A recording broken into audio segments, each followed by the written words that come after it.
Hai, video ini tentang kenapa aku milih dan ngerakit PC seperti ini.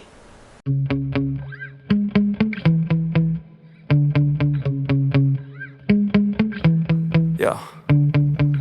Sometimes I get so mad, there's no controlling me. My thoughts get so bad, I'm like, I might grab a bat, I don't know. My wrath, my blood boils over like, oh God, here goes. I lost all feeling from my head to my toes. You said some shit that I can't let go, so just stay tuned for the rest of the show. Untuk totalnya sendiri, PC ini tuh ngabisin 11,5 juta. Udah sama monitornya, udah sama mouse, udah sama keyboard, udah tambah bluetooth, udah tambah wifi, udah tambah speaker. Itu totalnya 11,5 juta. Tapi kalau untuk CPU-nya aja, ini ngabisin 9,5 juta, sekitar 9,5 juta. Dan kenapa aku rakit PC ini? Ya simpelnya untuk main FIFA 22 biar lebih enak aja gitu. Biar lebih besar layarnya dan biar lebih smooth aja gitu. Mungkin spesifikasi ataupun komponen-komponen yang aku pilih itu bukan spesifikasi terbaik, bukan pilihan terbaik yang ada di pasaran saat ini. Tapi ini bisa jadi referensi buat kamu yang masih awam dalam merakit PC, itu kira-kira nanti jadi bakal seperti apa. Jadi aku ngerakit PC ini, bukan aku yang ngerakit sih, maksudnya aku beli udah jadi seperti itu di Enter Komputer. Mereka yang ngerakitin PC-nya jadi seperti ini. Dan untuk kerakit di Enter Komputer itu biasanya kita buat simulasi dulu. Simulasi bisa di website ataupun di handphone. Kita bisa buat simulasinya dulu. Kita mau komponen-komponennya seperti apa. Dan awalnya itu aku buat simulasi itu nentuin yang paling banyak ngabisin anggaran dulu. Dan sekarang itu VGA emang jadi yang paling mahal lah untuk komponen PC dan memang harganya lagi tinggi banget. Jadi di simulasi itu aku mau pakai VGA 1050 Ti. Ya, kenapa? Karena itu merupakan pilihan paling logis saat harga VGA lagi gila-gilaan dengan performa yang aku inginkan. 1050 Ti itu menurutku udah cukup lah dengan kebutuhanku saat ini. Harga yang tertera di website Enter Komputer ataupun di aplikasinya itu sekitar 3,6 jutaan. Dan aku pilih itu sebenarnya. Tapi pas sampai di Enter Komputer, aku nggak tahu nih, sebenarnya di Enter Komputer itu harusnya milihnya itu yang ready stock biar lebih pasti aja simulasi kita. Tapi karena aku milih yang 1050 Ti tadi itu nggak ready stock. Dan biasanya kalau seperti itu mereka cari part ini VGA ini di rekanan mereka.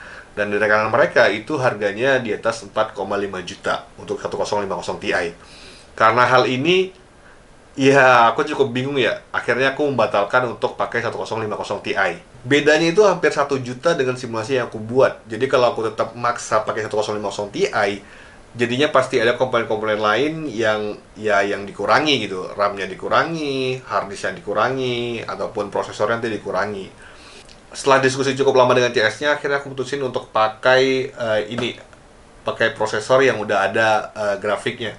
Ini AMD Ryzen 5000 series 5600G, G stand for graphic, graphic built-in. Ini sebenarnya kenapa aku milih ini?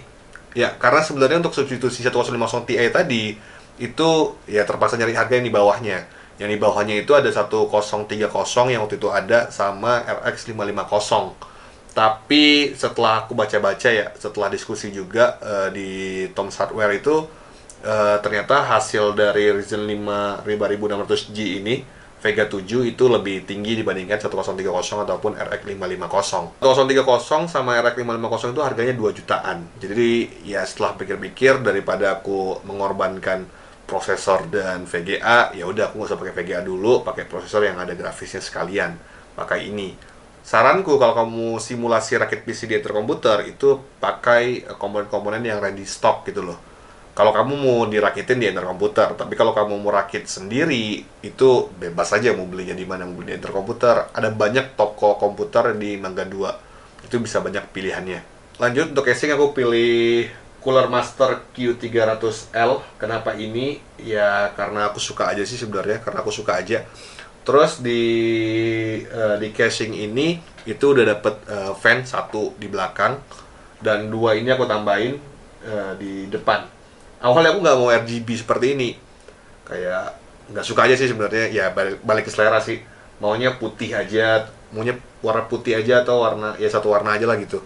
Tapi karena ini yang paling masuk budget 80.000 ya satu piecesnya, itu akhirnya milih fan yang RGB. Selain di depan dua ini, di atas juga kita bisa taruh dua fan. Untuk di interkomputer sendiri sebenarnya dia punyanya banyaknya itu casing yang cube, itu banyak banget, yang di bawah jutaan, di bawah 500.000 juga ada. Untuk yang casing cube itu mereka banyak banget. Nah, lanjut untuk PSU-nya aku pakai Cooler Master Elite 500 versi 4. Kenapa Cooler Master? Ya biar matching aja sih sama casingnya. Ini kenapa 500 watt? Ya karena menurutku udah cukup ya. Terus juga nanti kalau nambah VGA ini udah cukup juga sih sebenarnya 500 watt. Lanjut untuk motherboardnya aku pilih B550 M Pro 4 yang di atas itu kotaknya sih. Jadi kalau pakai prosesor Ryzen 5000 series, itu pilihan mobonya bisa pakai A320 yang paling murah, terus B550, terus yang terakhir itu yang versi yang paling mahal, itu bisa pakai X570. Nah, kenapa aku pilih yang 550? Ya aku cari yang harganya di tengah-tengah sih sebenarnya. Dan kenapa yang Pro 4 ini sebenarnya rekomend dari CS-nya ya. Aku juga nggak terlalu ngerti, tapi secara kebutuhanku itu udah cukup banget. Secara port-portnya itu udah cukup banget menurutku. Lalu SSD aku pilih 512 MB ADATA kalau nggak salah. Ini pilih berdasarkan harga termurah aja, disortir aja sih. Terus harddisk aku pilih 1 tera. Terus RAM aku pilih 2x8 GB. Apa ya mereknya? Clef. Jadi kalau di terkomputer itu pasti RAM-nya banyak yang pakai Clef karena harganya yang paling terjangkau, dan secara performa, secara speednya juga lumayan tinggi ya. Ya gitu aja sih, nggak ada pertimbangan khusus untuk harddisk, RAM sama SSD. Lanjut untuk perintilannya ini ya karena aku mau langsung main ya, karena aku mau langsung pakai PC-nya, jadi ya udah aku beli semuanya di interkomputer. Monitornya dulu ya, monitornya masih bezelnya masih tebal banget, dan awalnya mungkin aku mikirnya waktu belum beli tuh ya nggak apa-apa lah ya, monitor ini udah besar juga ya, tapi setelah pakai kayak mengganggu banget bezel yang tebal nih. Jadi saranku kalau mau beli monitor ya udah beli yang bezelnya tipis sekalian aja, paling beda-beda gope ya, beda-beda 400.000, 300.000 tuh dapat yang tipis. Ini kemarin kenapa pilih ini ya karena ini yang ada ready stock yang 22 inch. Lanjut untuk keyboard sama mouse, aku pilih yang paling murah aja, Logitech paket combo keyboard sama mouse udah paling murah. Terus aku nambah wifi, gak kelihatan di belakang, yang langsung ke PCI.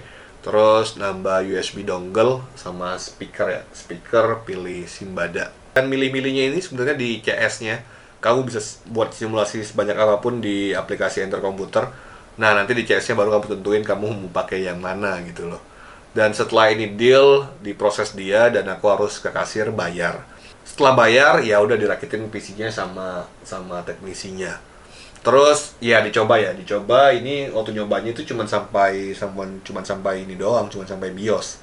Jadi kalau mau coba sampai Windows, mau coba semuanya ya harus beli Windows di mereka gitu loh. Nah, hasilnya gimana? Di aku ini udah lebih dari cukup ya untuk main FIFA 22, ini udah lebih dari cukup. Itu untuk frame per second-nya itu dapat 60 lebih. Lebih tuh kalau misalnya nggak di setting high. Kalau di setting high ya mentok-mentok di 50, nggak kadang-kadang nge-lag gitu loh, kadang-kadang sampai 30 sih bukan nge-lag ya sebenarnya, tapi nggak enak aja gitu sebenarnya. Jadi ya untuk settingan FIFA aku itu masih medium, walaupun udah full HD ya, aku setting di full HD. Untuk Premiere Pro aku lancar-lancar aja, dan previewnya ini aku buat full juga nggak ada masalah, rendernya juga nggak terlalu lama. No complaint lah untuk Premiere Pro untuk ngedit ataupun untuk render. Nah, untuk After Effects sendiri sebenarnya kalau pakai After Effects yang memang ngeditnya dari aku yang buat sendiri dari awal ya, itu sebenarnya nggak kerasa lemot sih, enak-enak aja. Tapi kalau udah pakai template yang downloadan dari situs tertentu ya, yang udah ribet-ribet banget, yang udah banyak efeknya, nah itu agak kerasa sih. Itu kadang-kadang aku buat sampai 1/8 ya previewnya. Dan karena aku jarang ya untuk yang ini seperti itu, ya nggak terlalu mengganggu sih. Jadinya untuk yang pakai After Effects PC ini ya cukup lah.